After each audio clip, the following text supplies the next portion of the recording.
Your audio's on. I'll leave this up so that you can mute or walk away if you need to. Okay. Just holler at me. Thank you. And the audio is on now? Audio is On, okay, I see it moving up there. Yeah, you can just plug it if you need to mute it, walk away. All right. Something. Perfect. Thank you. Are you gonna make a guest appearance? There's room for two then. I'll come find you when I get done, okay?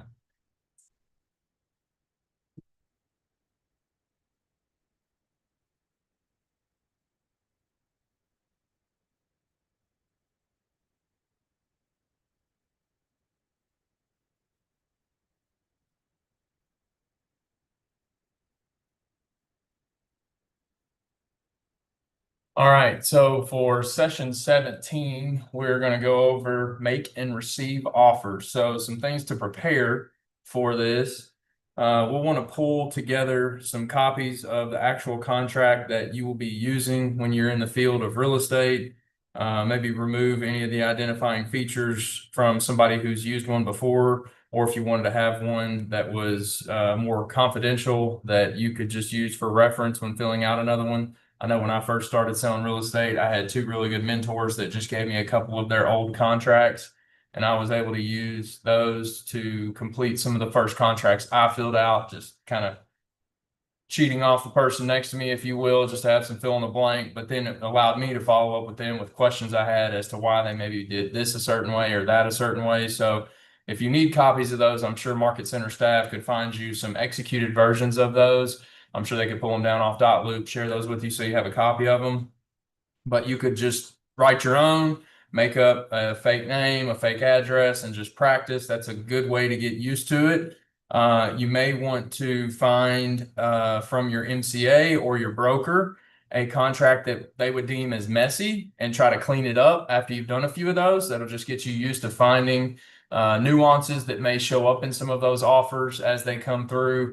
That is something where you can quickly learn the proper or correct way to fill one out and maybe the not so proper way to fill one out. That's just some things for some homework or some practice that you could look at. Additionally, you may want to work in several terms that you may want to go over as a result of some of your other classes on contracts that you may take at the MLS level or the brokerage level. Just pull some of those out and just have an idea of what those are. There's also some really good clauses that your Market Center staff has already implemented into Dotloop that I'm sure they could show you on where to find those, and you could learn a little bit more about what those are, what they mean, how to use them, when to use them, and when not to use them also equally as important. So you'll be using that contract in perpetuity. Obviously, there's always a chance that it gets updated, but the better you know the existing, the easier it is to implement a new contract in the event that the MLS issues us a new template for use in the field. So I'm going to go through just a couple things. We'll talk about the offer process. We'll prepare an offer. We'll talk about a checklist, questioning the listing agent activity. We'll talk about writing the offer. We'll go through another checklist for writing the offer.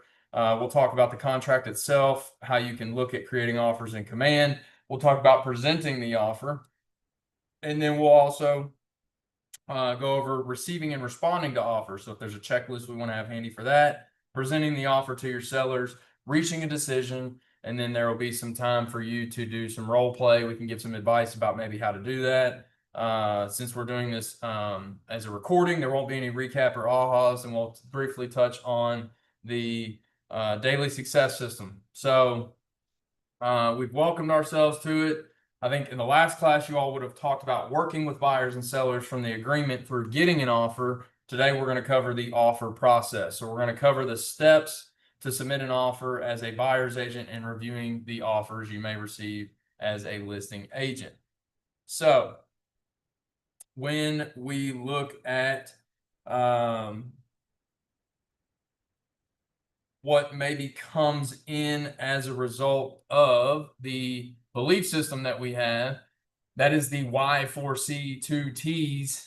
And you all have probably seen this at some level, but it's important to revisit this from time to time, maybe even when you're writing or reviewing an offer. So take a brief moment, screenshot that, or revert back to it in another pamphlet you may have received.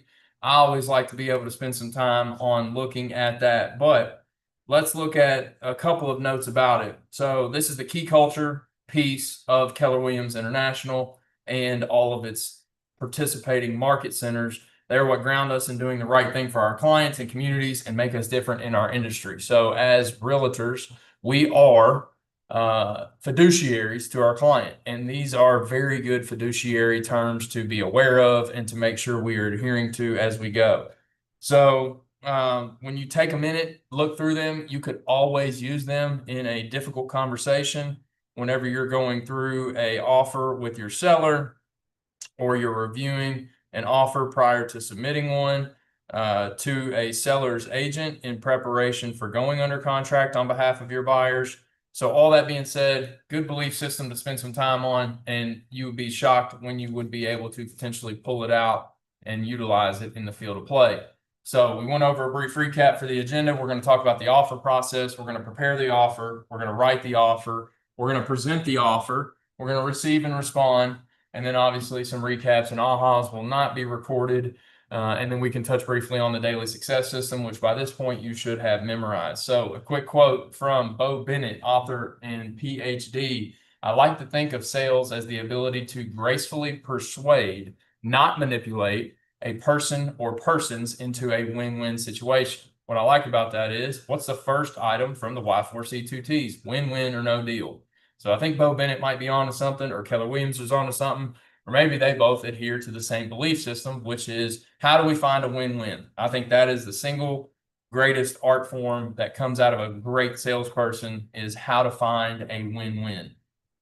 So let's jump into the offer process. I'm going to work through the process as detailed on the slide. I may add some additional steps that are key in our specific market. I'll explain the process is one that has all parties excited and often emotional. That's important to note because our job is to keep them out of emotion and into logic, but we have to acknowledge the emotion, but not give into the emotion. We'll touch on more what that looks like. So there is a process that is listed in your participant guide. If you want to go back through and review that, that's all going to be here. But let's talk about what emotions buyers and sellers have at this stage of the process. Some possible answers or some possible emotions that may be showing up at this stage of the process might be excitement. It might be trepidation. It might be worry. It could be caution. It could be impatience, all depending upon what's happened up until that point. So it's important to note, how can I be aware of what potential emotions may be showing up in the conversation? So buyer makes an offer. You could potentially jump straight into negotiation as you see the line looping down the left side, but the seller is generally going to respond in one of three ways. They are either going to counter your offer, they're going to accept the offer, or they're going to reject the offer. If they counter the offer, well, boom, we get into negotiation. Seller may counter the offer, and then the buyer gets to respond. And then it'll work back down the same three outcomes as the one before. Let's say that they accept the offer. Well, you're going to begin your contract to close process. Or third, they could reject the offer and the buyer agent contacts the listing agent to learn more. Don't assume no means no. 100% fact. Sometimes you will have sellers or their agents who may have not presented it right, or maybe they didn't understand the terms properly. So it's important to have good discord with the listing agent or the other party to make sure you are both on the same page. Because again, at the end of the day, we're the conduit to transfer the information between buyer and seller. That lands in the middle with us. My ability to communicate that between myself, my client, and the other party receiving my offer or receiving my response to their offer ultimately will yield the outcome of that conversation. So our buyers and our sellers put a lot of faith and trust in us to A, understand the contract, B, be able to explain it, and C, look for that win-win, even though you may be dealing with some of those emotions we just talked about. So when emotions are running hot for others, our job is to remain professional and put together. That is a key note that so many agents whiff on and go way beyond the point of staying out of emotion, and they get right there in the mix of it with their client. We cannot do that. We must remain professional and put together. It's not our purchase and it's not our sale. We don't get to be emotional. We serve them by being calm, reassuring, in control, and most importantly, communicating everything to our clients in a timely manner. You will never be fired for over communicating. You will never be fired for over promptness. Marry the two together, you will never be fired for over communicating in a very prompt manner. So, all that being said, you have full permission to be fully transparent and you have full permission to be fully prompt and over communicative. So, we're going to explain the importance of communicating with your clients in a timely manner a little bit further, some of the rules for how quickly you must provide them contracts or other documents a party to the contract. We will have some conversation about electronically signed documents, and we will talk about setting up the buyer and seller guides in your KW app or elsewhere as a great way to keep clients in the know of the process from beginning to end. Remember to put all your efforts or all of your offers into opportunities in command. That's very important, at least for folks in our market, because the way our command works is if you create the opportunity, you can directly link it into Dotloop. If you have your templates for your contract documents already established, you can click your user profile and then choose which one of the templates you want to apply. And then boom, it'll automatically add your client as they've been entered into command into Dotloop and autofill some of those fields to speed up the process, right? We talked about being prompt. There's no worse feeling than trying to get an offer in and missing the buzzer because you were sitting there typing away. If there's ways to create efficiencies, we need to do that. So start your offers in command, link them to your Dotloop. The other benefit of that is it does sync directly with one another. So when you have those other documents and you're turning in your file for compliance, all of those are linked together. You don't have to download them out of Dotloop and then upload them into command. They are synced together so you can easily move those documents and edit those documents between the two systems without any disruptions. So let's talk about a couple of things related to preparing the offer. So if you refer to your participant guide, we're going to talk about the prepare and offer checklist at a high level. Be sure to make note of any particulars that might be mentioned in nuance with our local market. I'll touch base on what some of those things are as we work our way through. So the first step to preparing to write an offer, ensure the property is still available. I'd say that's pretty important. That's a pretty obvious one, but you always want to make sure the property is still available for your client so that you can prepare your offer. So it's important to remember that your relationship with the listing agent began on the first contact. It always begins on the first contact. So even if you reach out to schedule your showing, you are already auditioning for that seller's agent and potentially that seller to receive an offer from you. So you have to keep that in mind. We have to keep our emotions in check. We have to be professional, and we have to do this in a way that is becoming of our client, which we may ultimately end up representing in the end purchase afterwards. So if you've never worked with them before, it's potential that you are establishing that from the ground up. If you have worked with them before, it's always a chance to further that relationship with the other party in the transaction or the other agent. So I would touch on this a little bit further by saying I have won contract negotiations simply because of my relationship with the agent on the other side, not because we made an outstanding offer, not because I'm special, only because I had a great relationship with the other party. So make a huge star and write it down. Always be on good terms with your peers. We always want to be courteous and professional in our inquiries. So if we're asking about particulars, if we notice something was errant on the MLS or something wasn't clear, you're not going to be condescending. You're going to remain professional and calm and try to understand fully and gather as much information to convey that back to your clients so they can make the most informed decision. Number two, we've already touched on building rapport with the listing agent.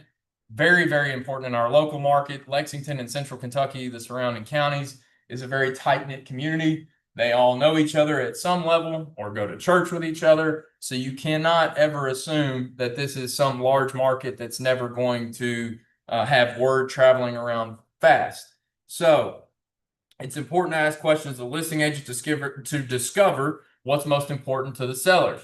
So prior to that conversation, you may be talking about activity on the property.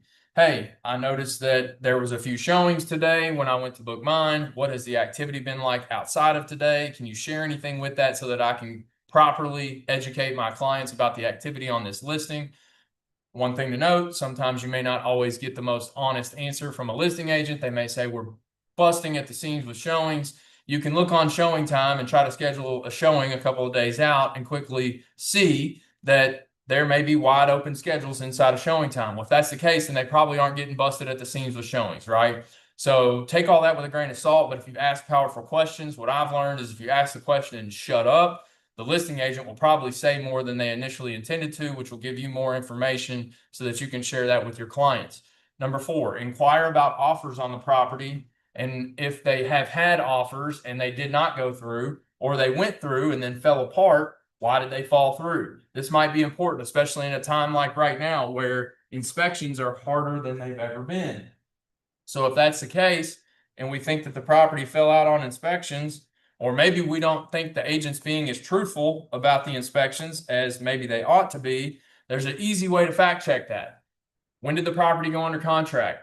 If it went under contract on the 1st and fell apart somewhere between days 1 and 14, you can generally assume if there's an average due diligence window of 7 to 14 days, that maybe something happened during due diligence, right? So if you see that before you ask the question, just say, hey, I noticed you guys were under contract for about a week or maybe 2 weeks. Did something happen during inspections? Is there anything that you can share with me that I can share with my buyers that may impact our decision-making process or how we go about making this offer?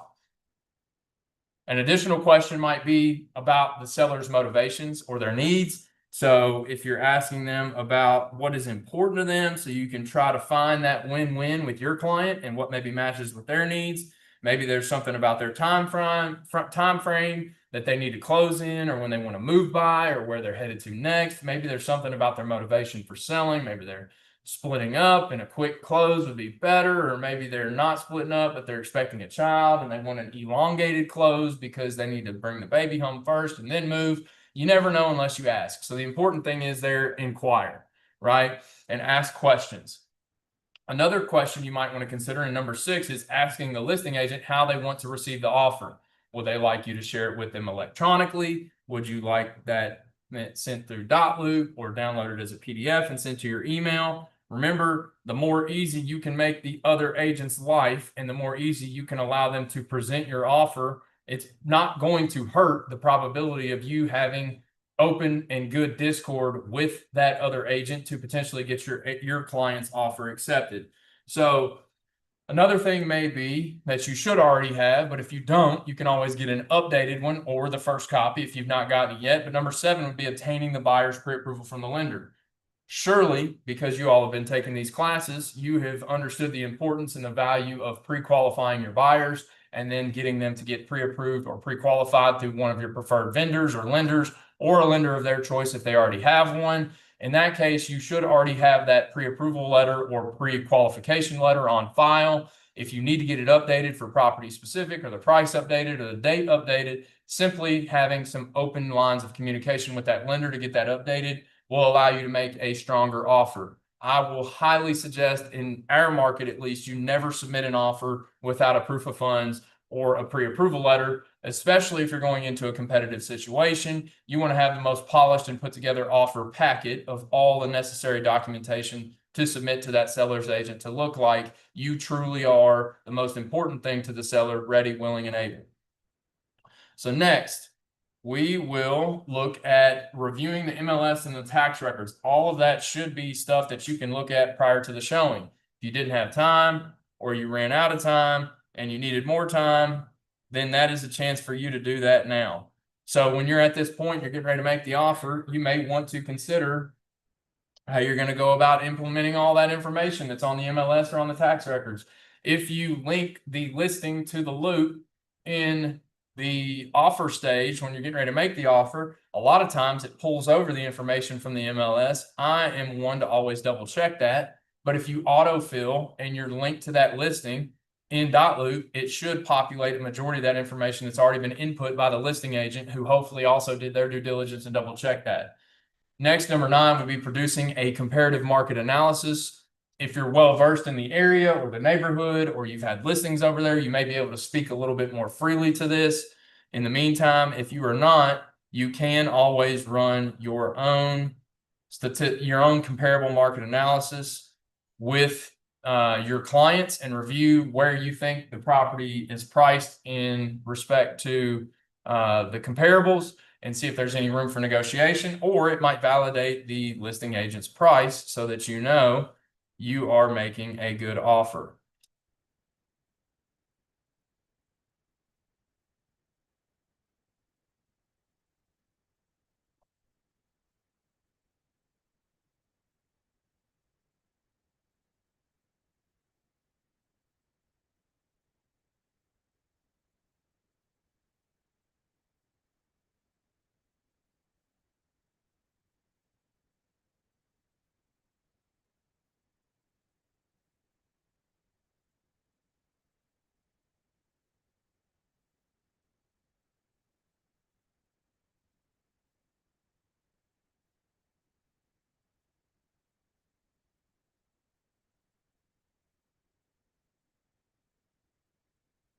Last but not least, obtaining a seller's disclosure statement and other needed documents. So you may want to pull that all off of the MLS. Typically, it's going to be in an attached document section that you can pull off directly from your local MLS. Most of the time, they're going to at least have a seller's disclosure. They may have plat maps, they may have HOA documentation, deed covenants and restrictions, or anything else pertinent to what they wish they have. One user-friendly tip is if they have certain things that you think maybe want to be a party to the document or the offer, you may want to ask the listing agent if they expect or anticipate those being attached as addendums to, whether it's a potential insurance claim that they filed and making you aware of. If they're simple disclosures, I typically always fall back on when in doubt, disclose. If that's the case, then having all parties initial off on something could just be a good CYA measure for you and your clients.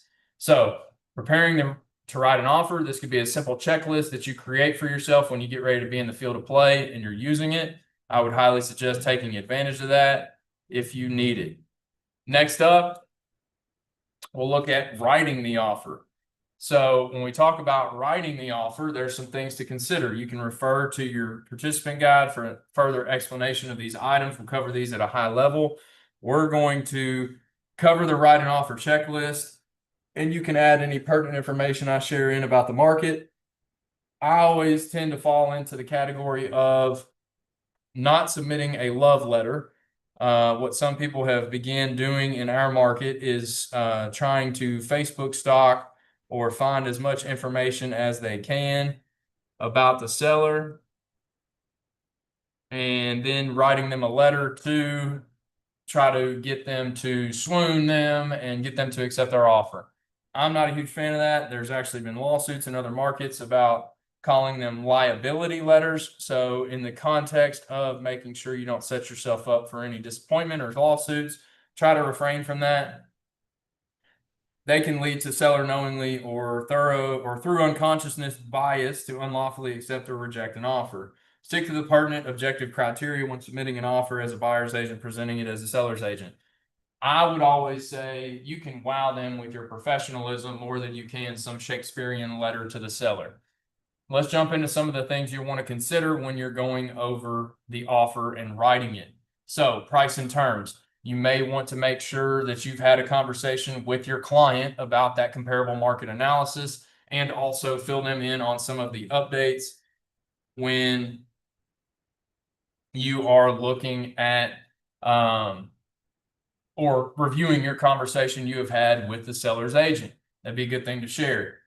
Seller's disclosure. If there's one attached, then put it on there. Another disclosure that we use in our market is if a house was built after 1978, you don't have to have it. If it was pre-1978, there is a lead-based paint disclosure. I know some markets have a smoke detector affidavit like Jefferson County, Kentucky, where there's an affidavit that has to go in with every offer discussing smoke detectors. If there's any conveyances, that would be another good thing to talk about with the seller's agent. Hey, what items are conveying with the property? Make sure those are included in the offer. As an anecdote on that subject, personal property, we are in the real property business. We sell real estate. We don't sell couches. We don't sell ottomans. We don't sell tractors and mowers. Appraisers don't appraise those things in consideration of real property. If you are conveying something of the nature, I typically will have a conversation with the seller's agent that, hey, let's iron out all of the real property first, and then we can work on the personal property, because at the end of the day, you and I, being the agents, the realtors, we sell real property. I'm not going to have a $500,000 sale blow up over a $2,000 discrepancy on what somebody valued our house couch over and lose the deal for my clients because there was a discrepancy on what they valued that piece of furniture at, right? It's important to note if there are things that are conveying that are attached to the property, you include those in your offer and you make sure that you review that with your client as well as the other agent. Earnest money. That's something you could talk about with your broker. That's something you could talk about with the cross agent. What is the expectation from the seller on earnest money? Try to line that up with what your buyer's expectations are and convey earnest money in an amount that is a win-win for all. Due diligence or the inspections period, it auto defaults on our contract in our market to 14 days. Sometimes you may have to expedite that due diligence window to complete the due diligence.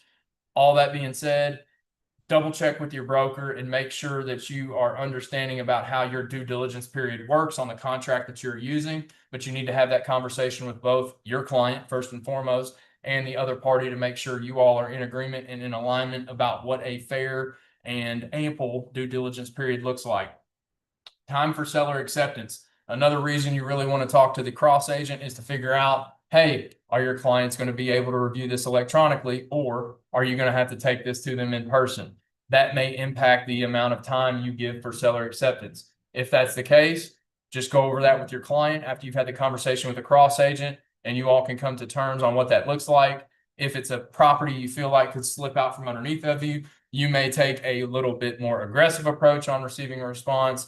If it's a situation that demands a little bit more time, make sure you confirm that with your client, but I'm sure you all can arrive at some conclusion that makes sense for all parties. Financing terms. You should have already had at least one conversation, if not multiple, with the buyer's lender who issued them their pre-approval, but I would make sure you are comfortable with the financing terms. There will be sections on the contract at which point you'll put the amount of money not to exceed the loan amount and the amount of money not to be less than on the down payment. So you want to make sure that those are in accordance with the conversation, A, that the buyers had with their lender, and B, the conversations you've had in following up with their lender.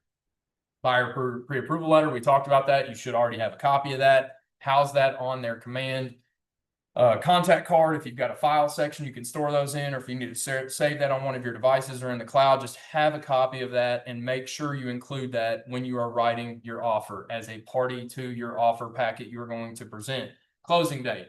Hopefully you've had a conversation about what typical closing timelines look like in your marketplace with your client. Also, you need to have had that conversation with the seller's agent to be sure you are in alignment on what closing date timelines and parameters look like.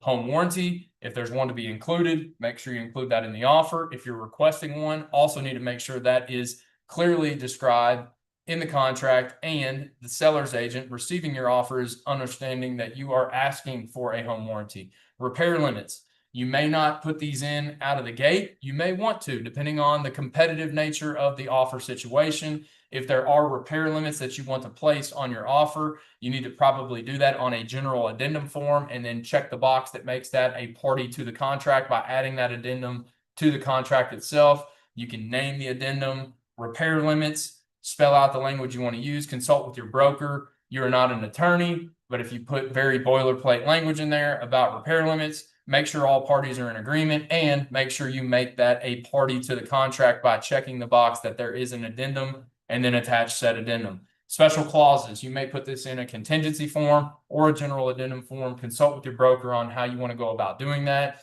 and what situations may dictate which form you use.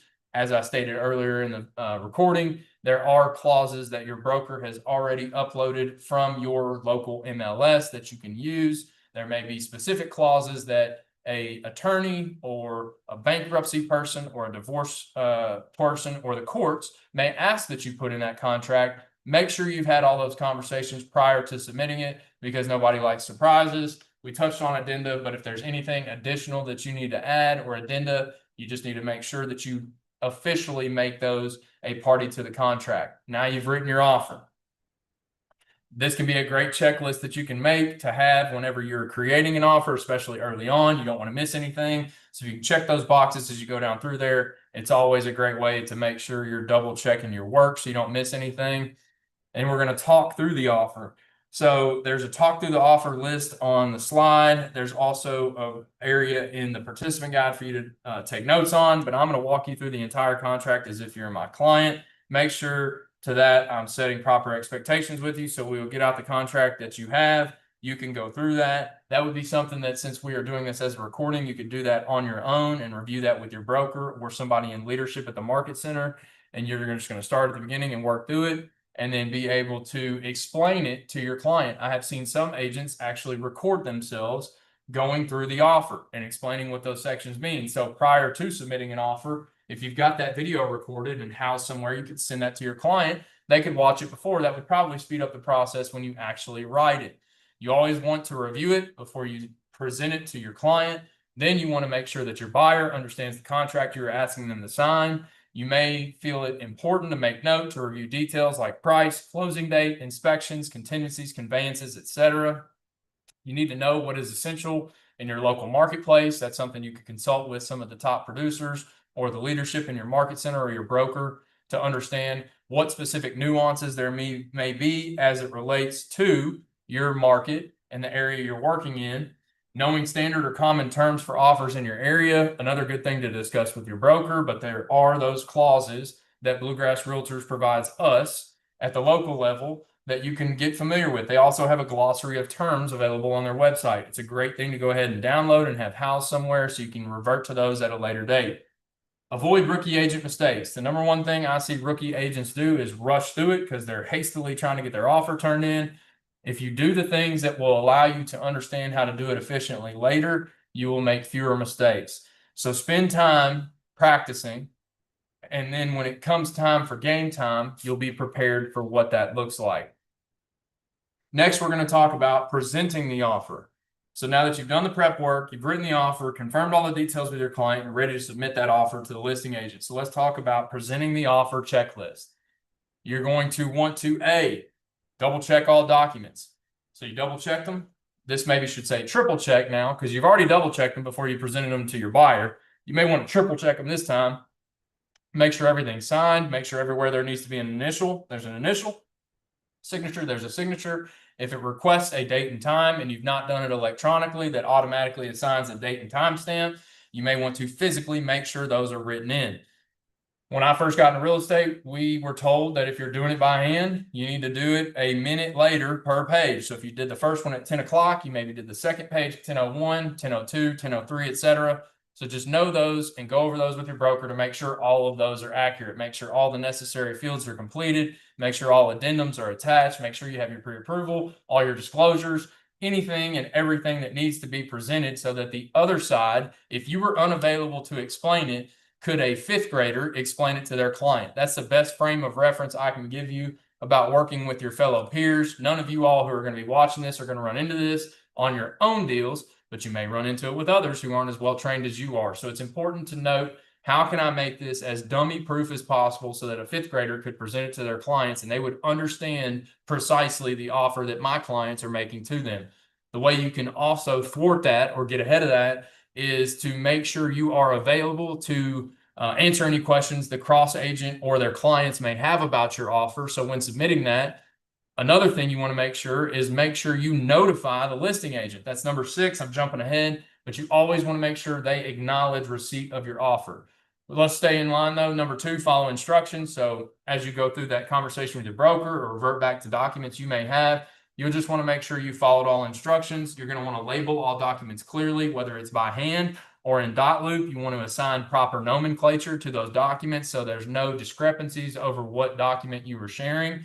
You're going to want to order all the documents logically. You can do this in your dot loop, and the order that you order them in and share them in is the order that they will be received in. I typically like to do pre-approval, contract, disclosures, any addendums or contingencies, and then anything else below that would go behind that. That's my general flow. I like to have a separate folder up at the top that's called my offer folder so that I can have only my offer documents there, but I might have a separate folder that's just my Keller Williams documents or my compliance documents where I might have agency disclosures, transaction fee acknowledgments, home warranty documents if it's a waiver form that's not going to go to the listing agent. So I may have a separate folder down below that's just my housekeeping or my compliance folder, but then I'll have my offer folder up top. That's what I'm going to present to the other side. That's what I'm going to use as my transaction folder. You're going to email a summary once you send it. It's a great practice. You could text it. I typically like email because emails are a little bit more fail-proof. Somebody can't say they didn't receive it. So that way you can recap or create a cover sheet for your offer. I've seen a lot of agents in our market do that. It's a nice touch. Hit on all the high notes, price, terms, conditions, addendums, etc. Cover sheet, boom, fire it out, confirm receipt, notify the listing agent. So if you want to call them or text them or include that in your email and request acknowledgement or of the receipt of that offer. And also, if you get them on the phone, you can ask really great questions like you've been learning all through Ignite to make sure they understand the offer, because ultimately you're not going to be presenting that offer. They are going to be presenting that offer. So you need to make sure you have turned them into a disciple of your offer to go give the good news to their client about what you are offering and clearly explain everything that is entailed in that offer. You're going to want to make sure you added all documents in command. If you did the steps that I outlined earlier and created the opportunity command and linked that with your loop, all those documents should already automatically sync. And then you're going to want to consult with your buyer, give them realistic expectations based on when you may actually hear something back from the other side. Make sure they're on the same page so that they are not blowing your phone up asking when they should expect an answer. If you know the answer to that question, or you did not ask that question, go ask that question before they ask you the question of when should we expect a response. I always like to go ahead and ask the listing agent, hey, if I turn this into you at 9 o'clock tonight, are we going to hear something tonight, or should I go ahead and tell my folks it could be in the morning? That way, before they even ask, when you notify them that the listing agent has received your offer and acknowledges receipt, you could say, hey guys, it's late. Their clients go to bed early. They have to be up for work earlier. They're going to review it on their lunch break, which is around 11 a.m. We should expect a response sometime in the afternoon. Again, over communication and promptness is never a bad thing. So next up, we're going to talk about receiving and responding to offers. So in this section, you're going to make sure that the offer is complete. So if I am the listing agent, I may want to make sure that the offer has everything in it that I would expect to see if I were the buyer's agent submitting it on behalf of my buyer. You're going to want to confirm receipt of the offer with the sending agent. You're going to want to get this offer to your seller in a timely manner, especially if you notice that there is a tighter timeline. Your seller may need more time to respond. So you want to make sure you get that offer to your seller as timely as possible. You may need to create an executive summary. If you've already done a seller net sheet, you could compare that to the existing seller net sheet. If you do a seller net sheet and you do a couple of different scenarios, let's say you told them the house should sell reasonably between 500 and 525,000, and you listed at 550, you may want to run scenarios at 550, 525, 500, and 475. So they know what that looks like based on their seller net. It may speed up the conversation and decision-making process. You're going to want to call the buyer's agent. Talk through the buyer's agent about what questions your sellers may have before they respond. Again, this is our job, is to make sure we are conveying clear and very precise information so that both parties can arrive at that win-win destination. In some cases where you're the listing agent, you may have a pre-approval letter and there might be a funny date on it. It might be expired. It might have an old address on it. It might not have the full price on it. You may want to follow up that lender and just say, hey, out of curiosity, when's the last time you've talked with these folks? Is there anything that my sellers or myself should be concerned in consideration of this offer? That's never a bad conversation to have. I would certainly notify the buyer's agent that you're going to be having that conversation with the buyer's lender, but go ahead and make that call, learn as much as you can so that you can fully educate your sellers prior to them giving a response of whether it's declining, accepting, or countering. You're going to create an outline document to reference when you call the sellers. If you want to meet them in person, sometimes that's easier, but you may want to create that outline document before you sit down with them, not while you're sitting down with them. But if you have a clear outline and a flow of how you're going to go through that, that can speed up the process, but also keep you from muddying the waters with your client. So that's how we're going to look at receiving and reviewing the offer. You can create that offer inside a command. That's something that you can talk through with your Market Center tech administrator about how to do that. We touched briefly on the process of what this looks like, but we're going to revert back to it. So now that you have walked through your role in analyzing the offer as the listing agent, it may be time to present that offer. Something like this might be a nice graphic to have in your buyer or seller guide about how the process works. Because again, we do this every day. Our clients may only do this 2 or 3 times in their lifetime. You are the expert. They're your client. They're relying on you to educate them and inform them, not entertain them, not placate them, but protect their potentially largest sale or purchase in their lifetime. You've already seen this graphic, but it'd be something good to go over. If you're going to do this digitally with your client, you may want to make sure that you have strong Wi-Fi, that they have strong Wi-Fi. If you're going to do it on the phone, make sure you're in good reception. If you're in face-to-face conversation, then make sure you're in a quiet place where they can pay attention. If they have children, maybe a good idea to see if they can have mom or dad come over and watch them so you can have a free-flowing conversation with as limited distractions as possible. Obviously, you're going to set up a time that's convenient for them. You're going to try to make sure that you eliminate as many distractions as possible. You can explain the offers, talk through generalities of an offer, and if you haven't, be sure that they understand the entire contract, not just the specifics of this offer. One thing that you can do to get ahead of that is before your seller receives any offers, give them a blank copy of it. Or if you have some other copies and you want to redact some sensitive information on them, like names or anything that wouldn't be pertinent for them to still understand the offer, give them something as a frame of reference so they can educate themselves. So when you're there to go over their offer they've received from their buyer on their property, they can compare that to something you've already given them an example of. Another thing to consider, if you've listed their property for them, surely you've ran a CMA. I think it would be important to have updated that CMA maybe on things that have changed since the last time you ran it. Maybe there was a pending property that's now closed. You would have the actual number that it closed at. Maybe there was an active property that reduced their price and now they are pending. So you can have all those conversations so you can reset those expectations or re-emphasize those original expectations prior to reviewing that offer. Hey, when we first met, I told you to expect an offer somewhere between 500 and 525,000, usually within 12 to 24 days. Sometimes with a list price sales price ratio of 95%. And in 60% of cases, you should expect to pay seller closing costs on behalf of the buyer. Now, let's review the offer we've gotten and see how that relates to the data that I presented you prior to listing. Again, resetting expectations and trying to find the win-win. That's the number one focus and the number one goal. When you reach a decision, whether they've countered, whether they've accepted, or whether they've rejected, you're going to go through the process of either negotiating a counter, beginning the contract to close process on an accepted offer, or the buyer's agent is notified that your sellers have rejected the offer. They may want to be told, hey, my seller's rejecting the offer. Don't let that turn your people away entirely. Perhaps we can get another offer turned in that may create a different response than a rejection. Maybe we can get a counter out of it if you bring another counter. I once had a seller say, when they bring me a real offer, I won't feel like I'm countering myself.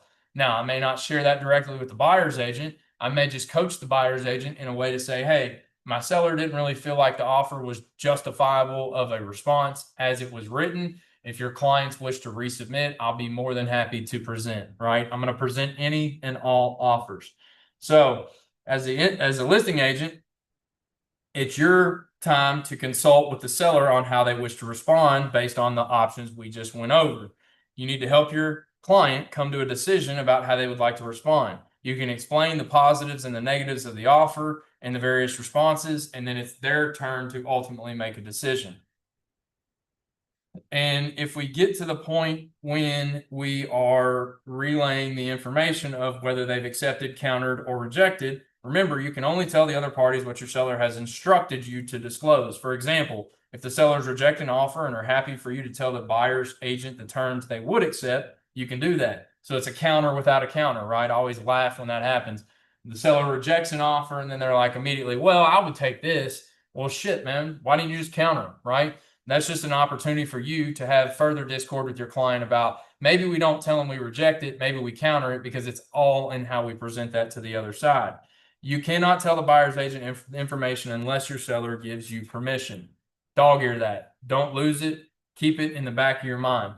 Multiple offer situations, the same rules will apply. Perhaps the seller likes one offer best and it comes with a closing date that is sooner that they would like. You can go to the buyer's agent and consult to see if they would be willing to do a longer close. If so, the agent can either alter their offer or go into a counter offer if they know their offer will be accepted. Of course, in a multiple offer situation, you can also call for highest and best from all offers by a set time. That's often practice used in our market. But again, consult with the documents that are provided to you by your realtor association and your broker on presenting multiple offers. You can discuss the general parameters for calling for highest and best if that's the route you want to go. Is the call limited to the current offers? Is it broadcast to the MLS? What are the standard timelines for such a call for highest and best? Do you require an offer extension on all parties that will be resubmitted with new terms to keep them in play? What are the protocols? All things to have a conversation with your broker or your market center leadership on how best to do that. Again, there are best practices already created on a one-page document for us by the MLS, but always consult with your broker about the best way to go with that. And as with any deal you do as a newer agent, you should be consulting your broker or coach at each step to make sure you are compliant with all rules and regulations for your market center, and you're detailing the full array of options available to your client. You never want your client feeling like they left something on the table. So, an opportunity to review that, I would say some high notes that I've taken away from this are: when in doubt, disclose. You should always have your buyer's pre-approval in preparation for submitting their offer. You should always communicate to the other side, whether you're the buyer or the seller, that you've either received their offer if you're the seller's agent, or you have submitted your offer and request confirmation of receipt on behalf of your buyer to the seller and their agent. You'll always want to make sure you have a checklist and double and triple check your work. Check it once before you share it to the buyer. If you're writing the offer, check it again before you send it to the seller. When you receive an offer as the seller's agent, review all the things that you would normally see submitted as a buyer's agent that you would want to present on behalf of your client if roles were reversed. And you might be able to help the seller's agent better present your offer, or you might be able to help the buyer's agent better present their buyer's offer to your seller, which ultimately creates some cohesiveness with your peers, which is another big aha I took away from it and have experienced personally. The better terms I stay on with my peers, the better relationships I have with the other agent, gives me a better chance of my clients having a better result as they are making offers or shopping in the marketplace. As always, we appreciate everybody spending time with us and taking a time out of their day to get better and understand how we do business the right way. We are professionals. We are not emotional characters. We are logical thinkers. We ask good questions. We help our clients create a win-win scenario with the other party so that we can all get to the closing table and the seller can sell a home and the buyer can buy a home. Any questions, be sure to check in with your market center leadership or the staff. Consult with your broker prior to submitting offers. And last but not least, always be practicing on how you're going to complete, submit, and negotiate those offers on behalf of your clients. Thanks so much.